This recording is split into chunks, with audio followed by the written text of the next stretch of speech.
there are a couple like general around reset, around break throw throwing ideas that I'm trying to think about when I'm attacking the break side.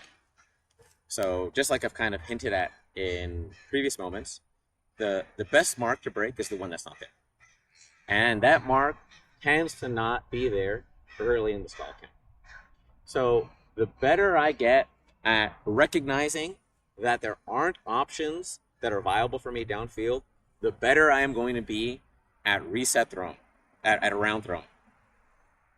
So if I'm here on the sideline and I'm staring upfield with nothing viable and I'm waiting until 4-5, I'm giving myself really only 4 counts of around looks before I have to bait, right? Where I'm just like, I'm not going to 10 really for these rounds because I think this is kind of a disadvantageous place. I would honestly rather turn around at 8 or 9 and blast it this direction versus turfing it away from the rest of my team.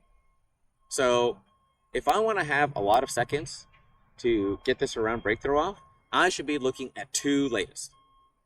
And I think a lot of players think about like, oh, when it's time to reset, I'm at 4. I don't agree with that. I think players tend to take too long looking at bad options downfield. And they get stuck 1, 2, 3, 4. And if they're a little bit late, now they're 5. Now they're in a lot of trouble. When players need to learn how to train their eyes and just being comfortable with accepting that there's not something viable downfield that you like, right? So I think great throwers are actually great decision makers and great processors first. So when I'm here, I catch the ball, I turn around, I feel like I know where my offense is. I know who my fellow cutters are. I know where I want to put the ball. I know what kind of throws I have on this side, right? So if I'm a hooker here, I'm looking downfield. I'm looking to that end zone to see if, like, do I have a shot here? If I'm not a hooker, then I'm looking at that 20, 30 yard, do I have an inside throw? Or is that cut starting happening for that inside throw? If I don't see what I like on those 2 spots of the field, like that 20-yard box or that 40-yard box, then I'm out of it. It's over. There's no reason for me to spend any more time there. So I'm here. I'm catching the ball. 1, 2. Now I'm into my reset. Now I'm running my reset, and I'm going to give myself 6, 7, 8 seconds if I'm really early to get a great around throw off.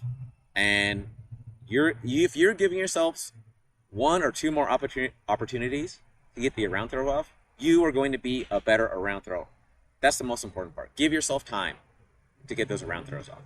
Besides giving yourself a lot of time to get the around throw off, the next really important thing that I find that makes getting around throws off really easy is throwing from a position of comfort. So if I'm here, I see a lot of learning throwers. From here, they're like, okay, I'm trying to get into my around space. I'm judging from here. And this makes a lot of sense. If I'm attacking this direction, of course I would be facing here and then looking over here to start my reset motion.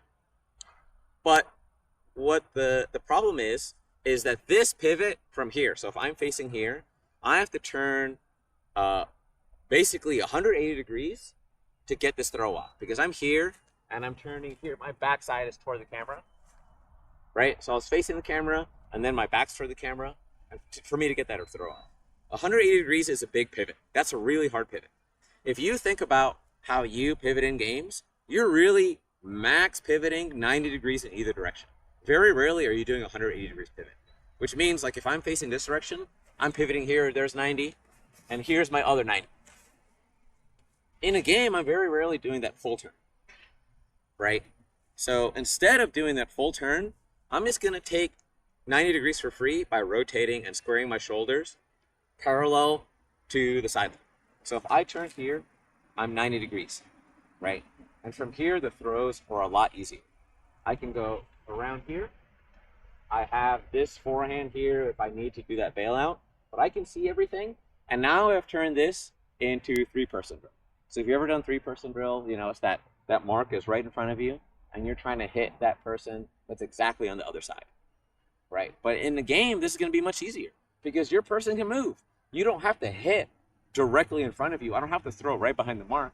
I can just throw here which is a very easy throw in three-person drill, right? Like if I can throw right there, or like if the mark is here and my targets have range right here, that's an easy throw.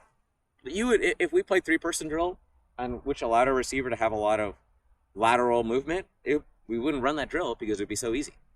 And that's what I'm turning this throw into by squaring up away from the trap sideline. My shoulders are parallel with the sideline with my cones back here representing the sideline.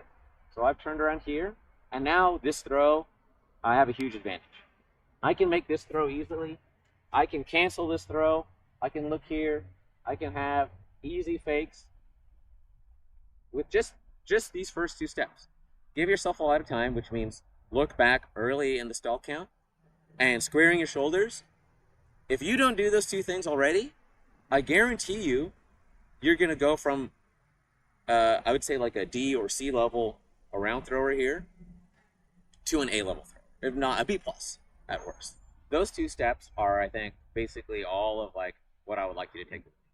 Look back early in the stall count and square up your shoulders. Everything else is gravy. I know you can throw this throw. This is a winning throw on the sideline when you have time and you're in alignment. There's one more easy thing that we can add in once I do that turnaround.